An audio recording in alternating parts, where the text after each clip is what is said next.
This is the Memo by Howard Marks. The Folly of Certainty.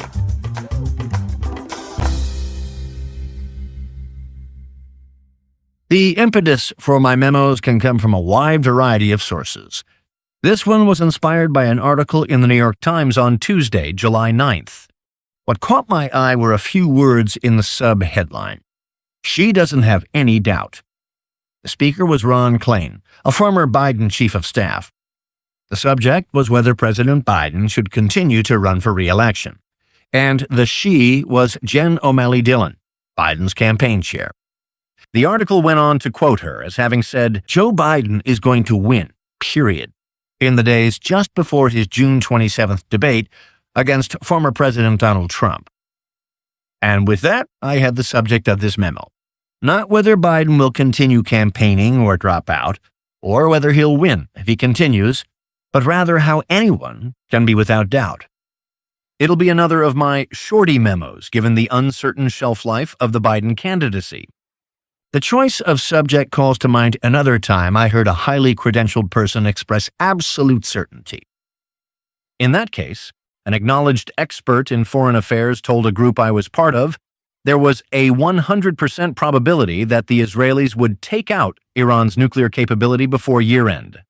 He seemed like a genuine insider, and I had no reason to doubt his word, yet that was 2015 or 16, and I'm still waiting for before year-end to come around.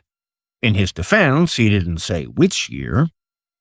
As I indicated in my memo, The Illusion of Knowledge, September 2022, there's no way a macro forecaster can produce a forecast that correctly incorporates all the many variables that we know will affect the future, as well as the random influences about which little or nothing can be known. It's for this reason, as I've written in the past, that investors and others who are subject to the vagaries of the macro future should avoid using terms such as will, won't, has to, can't, always, and never. Politics. When the 2016 presidential election rolled around, there were two things about which almost everyone was certain. A, Hillary Clinton would win, but B, if by some quirk of fate Donald Trump were to win, the stock market would collapse. The least certain pundits said Clinton was 80% likely to win, and the estimates of her probability of victory ranged upward from there. And yet, Trump won, and the stock market rose more than 30% over the next 14 months. The response of most forecasters was to tweak their models and promise to do better next time.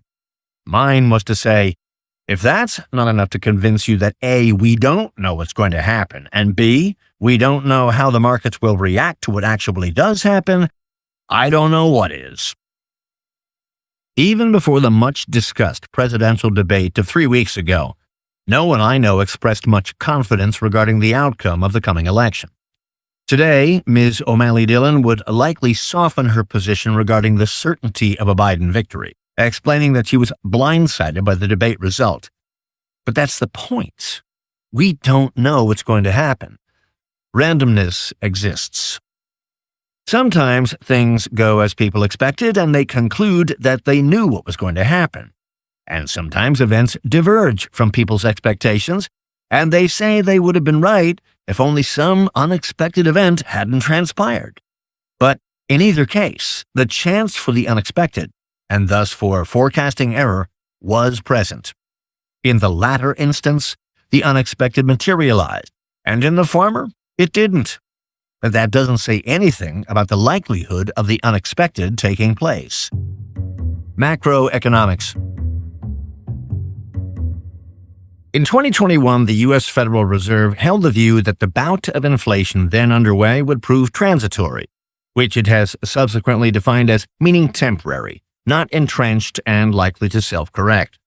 I think the Fed might have been proved right given enough time. Inflation might have retreated of its own accord in 3 or 4 years, after A, the COVID-19 relief funds that caused the surge in consumer spending were spent down, and B, the global supply chain returned to its normal operations. However, not slowing the economy would have brought the risk that inflationary psychology might take hold in those 3 to 4 years, necessitating even stronger action.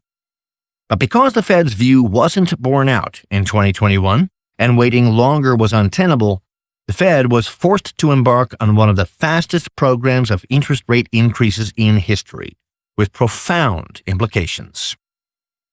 In mid-2022, there was near certainty that the Fed's rate increases would precipitate a recession. It made sense that the dramatic increase in interest rates would shock the economy. Further, history clearly showed that major central bank tightening has almost always led to economic contraction rather than a soft landing. And yet, no recession has materialized. Instead, late in 2022, the consensus among market observers shifted to the view that A, inflation was easing, and this would permit the Fed to start cutting interest rates, and B, rate cuts would enable the economy to avoid recession or ensure that any contraction would be mild and short-lived. This optimism ignited a stock market rally in late 2022 that persists today. And yet, the anticipated rate reductions in 2023 that undergirded the rally didn't transpire. Then, in December 2023, when the dot plot of Fed officials' views called for 3 interest rate cuts in 2024, the optimists driving the market doubled down, pricing in an expectation of 6. Inflation's stubbornness has precluded any rate cuts thus far, with 2024 more than half over. Now the consensus has coalesced around the idea of a first cut in September, and the stock market keeps hitting new highs. The optimists today would likely say, "We were right, look at those gains." But regarding interest rate cuts, they were simply wrong. For me, all this does is serve as another reminder that we don't know what's going to happen or how markets will react to what does happen. Conrad de Quadros of Breen Capital, my favorite economist, how's that for an oxymoron, has supplied an interesting tidbit for this memo on the subject of economists' conclusions. I use the Philly Fed's Anxious Index, the probability of a decline in real GDP in the upcoming quarter, as an indicator that a recession has ended. By the time more than 50% of the economists in the survey project a decline in real GDP in the coming quarter, the recession is over, or close to being over. In other words, the only thing worthy of certainty is the conclusion that economists shouldn't be expressing any of it. Markets. The rare person who in October 2022 correctly predicted that the Fed wouldn't cut interest rates over the next 20 months was absolutely right. And if that prediction kept them out of the market, they've missed out on a gain of roughly 50% in the Standard & Poor's 500 index. The rate cut optimist, on the other hand, was absolutely wrong about rates, but is likely much richer today. So yes, market behavior is very tough to gauge correctly, but I'm not going to take time here to catalog the errors of market savants. Instead, I'd like to focus on why so many market forecasts fail. The performance of economies and companies might tend toward predictability given that the forces governing them are somewhat, shall I say, mechanical. In these areas, one might say if A, then B, with some degree of confidence. Predictions here might therefore have some chance of being correct, albeit that's mostly the case when trends continue unabated and extrapolation works. But markets swing more than economies and companies. Why? Because of the importance and unpredictability of market participants' psyches or emotions. Thanks to further help from Conrad de Quadros, I can illustrate the greater variability of markets as follows. 40-year standard deviation of annual percentage changes. GDP, 1.8%. Corporate profits, 9.4%. S&P 500 price, 13.1%. Why is it that stock prices rise and fall so much more than the economies and companies that underlie them? And why is it that market behavior is so hard to predict and often seems unconnected to economic events and company fundamentals. The financial sciences, economics, and finance assume that each market participant is a homo economicus, someone who makes rational decisions designed to maximize their financial self-interest. But the crucial role played by psychology and emotion often causes this assumption to be mistaken. Investor sentiment swings a great deal, swamping the short-run influence of fundamentals. It's for this reason that relatively few market forecasts prove correct, and fewer still are right for the right reason. Today, pundits are making all sorts of predictions about the upcoming presidential election. Many of their conclusions seem well-reasoned and even persuasive. We hear and read statements from those who believe Biden should and shouldn't drop out, those who think he will and won't, those who think he can win if he stays in the race, and those who think he's sure to lose. Obviously, intelligence, education, access to data, and powers of analysis can't be sufficient to produce correct forecasts. Many of these commentators possess these attributes, but clearly, they won't all be right. Over the years, I've often cited the wisdom of John Kenneth Galbraith. It's he who said, "There are two kinds of forecasters, those who don't know, and those who don't know they don't know." I find myself using this quote all the time. Another of my favorite Galbraith quotes is from his book, A Short History of Financial Euphoria. In describing the reasons for speculative euphoria and programmed collapse, he discusses two factors, little noted in our time or in past times. One is the extreme brevity of the financial memory. I often cite this factor too. But I don't remember ever writing about his second factor, which Galbraith says is the specious association of money and intelligence. When people get rich, others take that to mean they're smart. And when investors succeed, it's often assumed their intelligence can lead to similarly good results in other fields. Further, successful investors often come to believe in the strength of their own intellect and opine about fields with no connection to investing. But investors' success can be the result of a string of lucky breaks or a propitious environment rather than any special talents. They may or may not be intelligent, but often they don't know any more than most others about subjects outside of investing. Nevertheless, many are unsparing with their opinions, and those opinions often are highly valued by the general populace. That's the specious part. And today we find some of them speaking with conviction on all sides of the issues related to the election. A lot has been said about those who express certainty. We all know people we describe as often wrong but never in doubt. This reminds me of another of my favorite quotes, one that's attributed, perhaps tenuously, to Mark Twain. "It ain't what you don't know that gets you into trouble. It's what you know for sure that just ain't so." Back in mid-2020, when the pandemic seemed to have become a more or less understood phenomenon, I slowed the pace of my memo writing from the one-a-week pattern of March and April.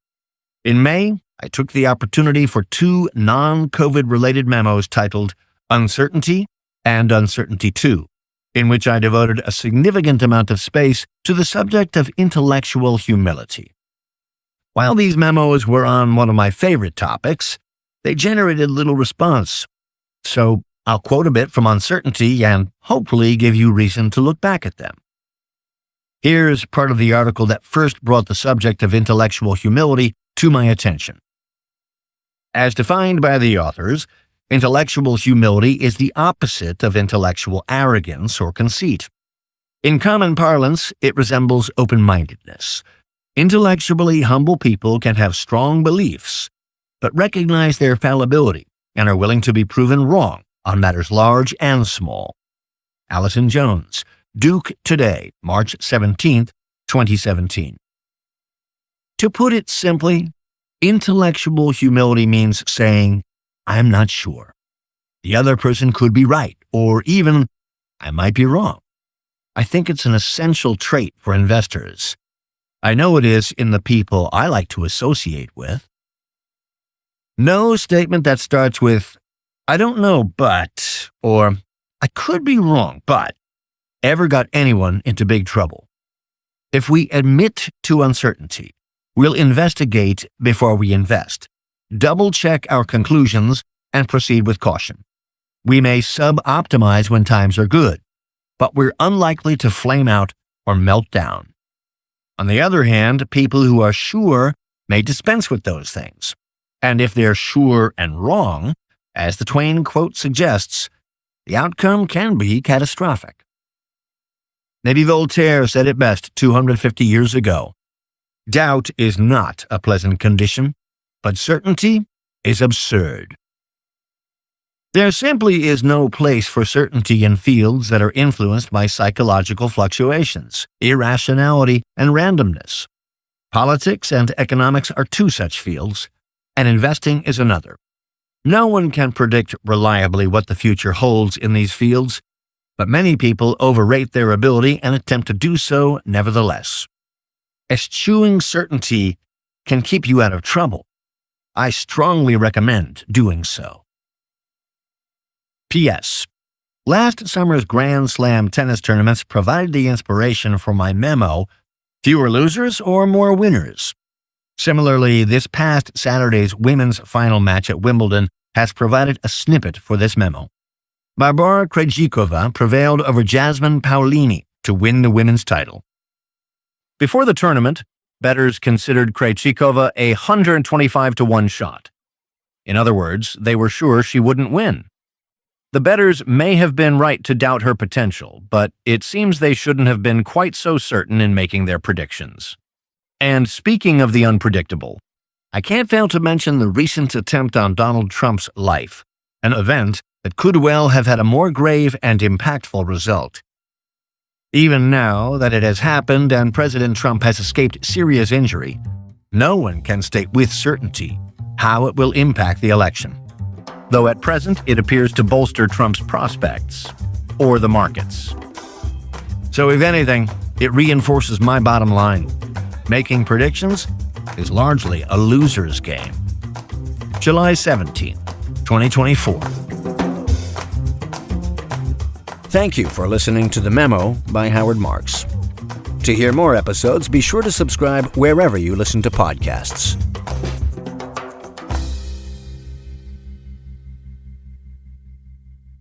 This podcast expresses the views of the author as of the date indicated, and such views are subject to change without notice. Oaktree has no duty or obligation to update the information contained herein. Further, Oaktree makes no representation, and it should not be assumed that past investment performance is an indication of future results. Moreover, wherever there is a potential for profit, there is also the possibility of loss. This podcast is being made available for educational purposes only and should not be used for any other purpose. The information contained herein does not constitute and should not be construed as an offering of advisory services or an offer to sell or solicitation to buy any securities or related financial instruments in any jurisdiction. Certain information contained herein concerning economic trends and performances based on or derived from information provided by independent third-party sources. Oaktree Capital Management, LP, Oaktree, believes that the sources from which such information has been obtained are reliable. However, it cannot guarantee the accuracy of such information and has not independently verified the accuracy or completeness of such information or the assumptions on which such information is based. This podcast, including the information contained herein, may not be copied, reproduced, republished, or posted in whole or in part in any form without the prior written consent of Oaktree. Audiation.